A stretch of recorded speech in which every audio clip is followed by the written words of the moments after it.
A historic Virginia church, as we told you yesterday, where George Washington frequently worshipped, will remove a memorial plaque honoring America's first president. Where he spent 20 years of his life. The church will also take down a memorial honoring Robert E. Lee. But where does this political correctness stop? Joining us now is the author of I Am George Washington, Brad Meltzer, and former NYPD lieutenant and Army veteran, Dr. Darren Portia. Thank you both for being with us. Brad, thanks for having me. So that's the answer. We just erase all of our history. Listen, I saw this headline and I was horrified, as every historian should be, as every American should be. What, are we going to erase the father of our country? But thankfully, when I read the church's statement on the matter, it was actually reasoned, and it wasn't about the George Washington part of it. It was about keeping the church itself, because there were two plaques, making sure they were both on there. But it does give us the opportunity to say, how far are we pushing this?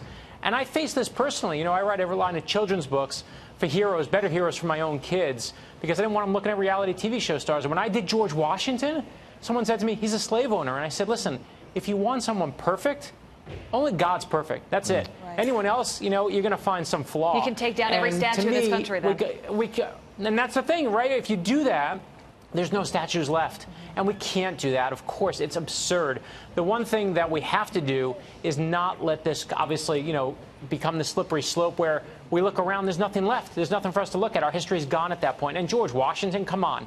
There's, as an example that I want to hold to my kids, there's no one better, you know, few people better that I can hold up than the person who had the humility to lead us like that, the person who had the strength to lead us during the Revolutionary War. I mean, this is one of those ones, you don't touch the statues ever there. You don't touch the plaques of him ever. Great points, Brad. And you mentioned the church in their statement. I want to give the full context. They said the plaques in our sanctuary make some in our presence feel unsafe or unwelcome. Some visitors and guests who worship with us choose not to return. Many in our congregation feel a strong need for the church to stand clearly on the side of all are welcome, no exceptions. Dr. Darren Porcher, you're a former NYPD lieutenant and an Army veteran.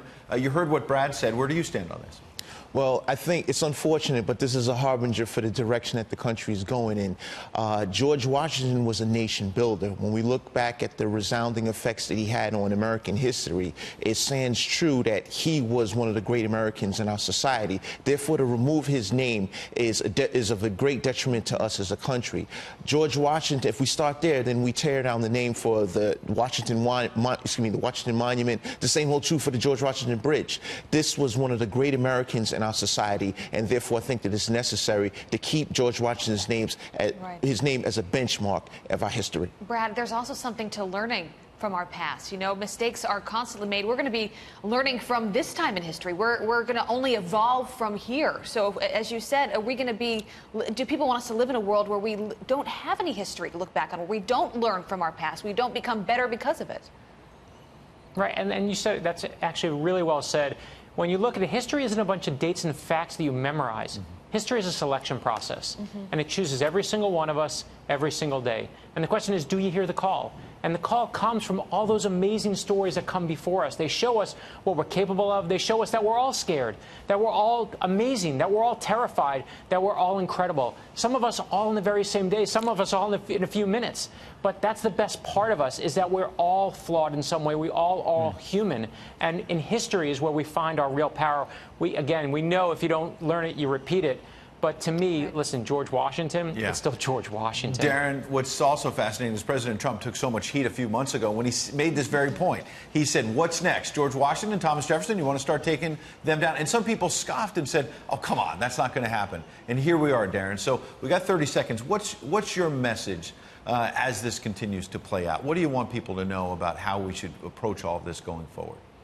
George Washington is the benchmark of our American society, and we need to respect it as so. He was an imperfect man in an imperfect society. However, he did some resounding things for us as a nation moving forward. We should always cherish the remembrance of George Washington moving forward, and that's what makes us a great and the most fantastic nation on the face of this earth. Yeah, that's well said, Brad Meltzer. Dr. Portia, great to have both of you on the show this morning. It's an important debate. It will only continue, but some great things said there. Good to see you both. Good seeing you both, too.